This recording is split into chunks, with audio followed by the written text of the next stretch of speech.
ये जो मिस्र की शमूलियत का इम्कान है, कितनी अहमियत रखता है आपकी नज़र में? या इसकी अहमियत तो यकीनन है। ये R4 कंट्रीज हम न सिर्फ सुनते आए हैं बल्कि पढ़ते आए हैं। इनकी गुफ्तगू R4 से मुराद सऊदी अरेबिया, इजिप्ट, पाकिस्तान, तुर्की है। तो पहली तो बात यह है कि जब ये पैक्ट हुआ, मक्का एग्रीमेंट जब हुआ, डिफेंस एग्रीमेंट, तो उस वक्त ही ये मेरे ज़रा कान खटक रहे थे कि इजिप्ट क्यों नहीं इसमें शामिल है, क्योंकि जो गुफ्तगू चल रही थी पिछले एक साल से उसमें R4 कंट्री जिसमें इजिप्ट शामिल था और तवक्को यही थी कि जो भी अरेंजमेंट होगा उसमें इजिप्ट शामिल होगा। बहरहाल जिस भी कंसिडरेशन की वजह से इजिप्ट अगर शामिल भी होता है तो इसमें कोई इतने ताजुब की बात मुझे नहीं होगी। एक नेचुरल इनका अलायंस बन रहा है इजिप्ट का। और ये जो पूरा प्लेटफॉर्म है, ये प्लेटफॉर्म यानी कि ये 4 कंट्रीज का अगर बन जाता है, अभी तक 3 कंट्रीज सऊदी अरबिया, तुर्की और पाकिस्तान, ये बिल्कुल एन यूनाइटेड नेशन चार्टर के मुताबिक है और इसके बहुत क्लोज जिसे कहा जाए तकरीबन मुबासलत रखता है नेटो के आर्टिकल 5 का। जिस तरह कि हमने जैसे ही ये पैक्ट साइन हुआ है, हमें इस चीज़ का इदराक हो गया, हमें बताया गया कि किसी एक मुल्क पर हमला तमाम मुल्क पर समझा जाएगा, तो नेटो में इसमें ऑटोमेटिकली एक ट्रिगर हो जाता है। यानी कि अगर किसी एक मुल्क पे हमला हो नेटो के, तो सारे मुल्क को कंसल्ट करने की जरूरत नहीं है। ये बिल्कुल तसव्वुर किया जाता है कि हाँ ठीक है, हमला सारे मुल्कों पर हो गया है, लिहाजा उन मुल्कों का कलेक्टिव रिस्पॉन्स एक लाजमी अमर बन जाता है। उन्हें उसमें कोई गुंजाइश नहीं रखी गई है। इसमें जो मैं देख रहा हूँ थोड़ी सी गुंजाइश है कि अगर कोई बात होती है, कोई हमला होता है, मिसाल के तौर पर इस वक्त होती ज़ेर बहस है, होती की तरफ से अगर कोई हमला हो जाता है या आगे चल के ईरान, मैं नहीं समझता कि अब कोई ऐसी नौबत आएगी अनलेस कि ईरान पर उन बेसिस से हमला ना हो जो इन ममालिक में हैं, तो ईरान भी नहीं लगता कि वो हमला वापस। लेकिन होती की बात हो रही है होतियों क्योंकि मैं यमन में तैनात रहा हूँ अक़वाम मुत्तहिदा की तरफ से, और मैं कोई 3.5 साल मैं होती से मेरी इनके लीडरान से भी काफ़ी मुलाकात उस जमाने में रहती थी। होतियों का एक इंडिपेंडेंट डिसीजन भी होता है। ठीक है, उनकी अलायंस अपनी जगह पर है ईरान से, लेकिन वो अपना इंडिपेंडेंट डिसीजन भी करते हैं।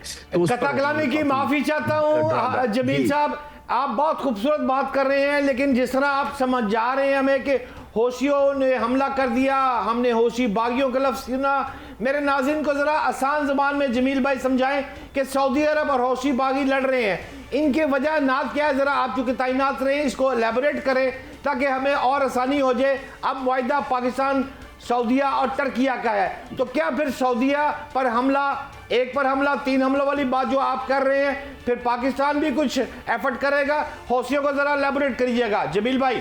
जी हाँ, पहली बात तो ये कि होती ये सदा का पूरा प्रोविंस है, जो कि होतियों ने अब जाहिर है पूरा नॉर्थ का इलाका अपने कब्जे में किया हुआ है। और होतीज बड़े सख्त जान हैं, होतीज बड़े मोटिवेटेड हैं। उनकी एक जो ज़ैदी ट्राइब है और ज़ैदी मसलक है, वो बड़ी हद तक मुबासलत रखता है, 100% मुबासलत नहीं रखता ईरान के मकतबा फ़िक्र से। तो लिहाजा पहली तो चीज़ ये। दूसरी चीज़ ये है कि होतियों को काफ़ी हद तक ट्रेनिंग जो दी गई है और उनको साजो सामान भी मिलता रहा है, लेकिन वो इंडिपेंडेंट भी करते रहे हैं, तो ईरान ने उनका साथ दिया है। और उसकी वजह यही है क्योंकि ईरान और सऊदी अरब के कोई ताल्लुकात मुनासिब नहीं रहे और उसकी वजह से वो अपने प्रॉक्सीज के तौर पर ईरान।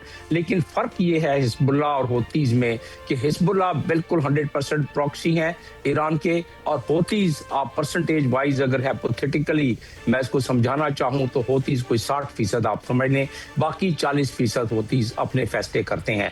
और होतियों की अपनी मखासमत भी है। जब मैं वहाँ था तो वहाँ हुसैन अल होती जो अब होती हैं उनके बड़े भाई, वो उनको शहीद किया गया था वहाँ, और वो बम्बार्डमेंट की गई थी। उस जमाने में सऊदी अरब की तरफ से बम्बार्डमेंट हुई थी। और उसकी और उससे पहले 70 की दहाई में नजरान का इलाका, शरूरा का इलाका, जो कि सदा से बॉर्डर मिलता है, सदा पहाड़ियों पर है, ये प्लेन पर है सऊदी अरब का। और ये हकीकतन देखा जाए तो अगर हिस्ट्री में जाया जाए तो ये इलाका जो शरूरा का है, नजरान का है, ये यमन में किस जमाने में फॉल करता करता था। आपकी इन बातों से हम काफ़ी समझ चुके हैं, एग्री भी हैं। ज़रा मुझे मौका दीजिएगा। ब्रिगेडियर साहब, आपने जमील भाई की बात सुनी है, उन्होंने बहुत क्लियर हमें हौसियों के बारे में बताया और ये भी बता दिया कि 60% तक जो है वो सऊदी अरब की फेवर और मुखालफत की बात सारी उन्होंने कर दी है। ब्रिगेडियर साहब, मैं आपसे ये जानना चाहता हूँ कि पाकिस्तान, नाम ही देखे ना कितना खूबसूरत है, मक्का मुआहिदा। अल्हम्दुलिल्लाह, नाम सुनकर ही बंदे के चेहरे पे मसरत खुशी आ जाती है। मैं ये जानना चाहता हूँ, ये जो मक्का मुआहिदा है, पाकिस्तान की मुखालफत अगर भारत या अफगानिस्तान कर रहा है, इसी तरह अगर सऊदीया की मुखालफ, जैसे जमील भाई ने बताया, हौसी कर रहे हैं, तो ये आपसे इसको ज़रा एलेबोरेट कीजिए कि इनकी मुखालफत की असल वजह क्या है, क्यों इनकी मुखालफत चल रही है, और क्या आने वाले दिनों में जैसे नेटो है उसमें से अगर अमेरिका को बाहर निकाल दिया जाए तो मैं समझता हूँ नेटो सिफर हो जाता है। क्या इस मुआहदे की लीडिंग जो है वो अल्हम्दुलिल्लाह मेरा पाकिस्तान कर रहा है या यूनानिमस ही हम खेल रहे हैं? ब्रिगेडियर साहब।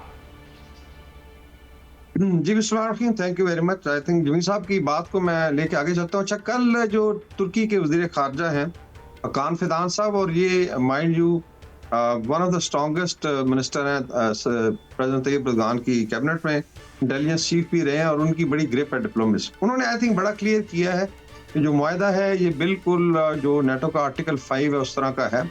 हाँ, इन्वोक कैसे किया जाएगा, ऐसे जमील साहब कह रहे हैं कि देखें, फर्ज करें पाकिस्तान को जरूरत पड़ती है और पाकिस्तान समझता है कि ये मैं खुद हैंडल कर सकता हूँ, तो उसमें फिर शायद जरूरत ना हो।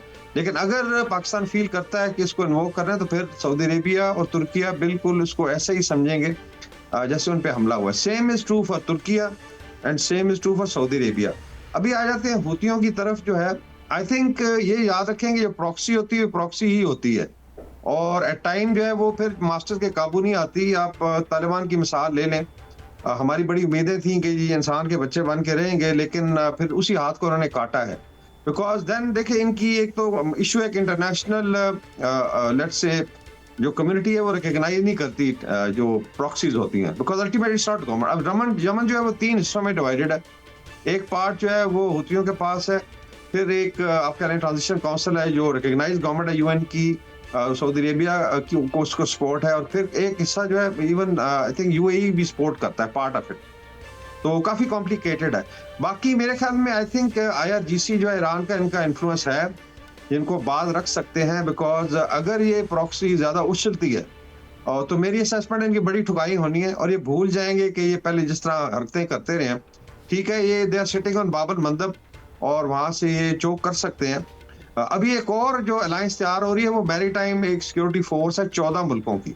3 ये आ गए, फिर मिस्र है, उसके अलावा आई थिंक इवन बांग्लादेश आ रहा है। उसमें जो रेड सी के अराउंड स्टेट्स हैं, शायद सोमालिया भी होगा, और उसमें मिडिल ईस्ट के ममालिक हैं, और ये इंश्योर करेंगे कि रेड सी की सिक्योरिटी जो है उसको इंश्योर किया जाए। बिकॉज देखिए, रेड सी वाला जो है ना, ये रिटोरिक के अलावा ये इस वक्त पाकिस्तान की जितनी भी ऑयल की सप्लाई उधर से आ रही है, बिकॉज ये ऑल्टरनेट रूट है, और अगर ये चौक होता है तो समझ पाकिस्तान के पेट पे लात पड़ेगी, और हमारा अपना इंटरेस्ट है। साहब, कतक लाने की माजरत चाहता हूँ, आपने बहुत बड़ी बात की है, भाईचारे की बात की है कि सारी चीजें ज्वाइंट हैं, तो मैं ये समझ सकता हूँ कि टर्की के F-35 जो है वो मेरे पाकिस्तानी पायलट अगर खुदा ना खासा जरूरत पड़ी तो उड़ा सकते हैं कभी। ये भी मुआहदा इसी तरह का मुआहदा ये 100% कोई शक नहीं होना चाहिए। भारत में बड़ी इस पे डिस्कशन हो रही है।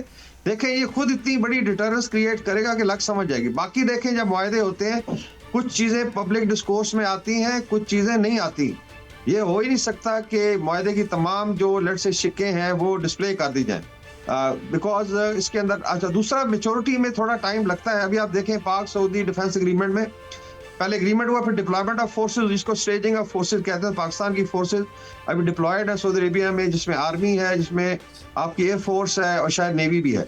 और अगर तुर्किया अभी साथ ज्वाइन करता है, सावधान इसके अंदर फिर इंटरऑपरेबिलिटी होनी है, ज्वाइंट ट्रेनिंग होगी, ज्वाइंट प्लेसिंग ऑफ फोर्सेज हो सकता है तुर्किया की फोर्सेज इधर रीजन में परमानेंट नेवी आ जाए, नॉर्थ अरेबियन सी में हो सकता है पाकिस्तान की नेवी मेडिटेरेनियन में परमानेंटली डिप्लॉय हो जाए या जरूरत के तहत।